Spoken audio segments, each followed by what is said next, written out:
azai amoi ema ama erocho amitin khwa amulawani keini teitro kan mitin khwa amua kan la faknet em zuya ani john amitin khwa mulawa ma se asiam tu pathiana fakani chu chung chung kha kan pedon nia o le chung chung azai turin kan so me Youth Festival chibai ule lung lei mi puite in zawai hiarin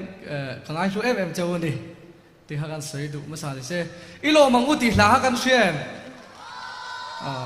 kan thiam vekem melo zai pui ro o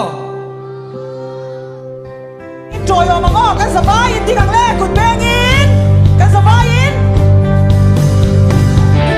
apian na to ma se kan talal thar lo pian chu sing fa sa len zong ta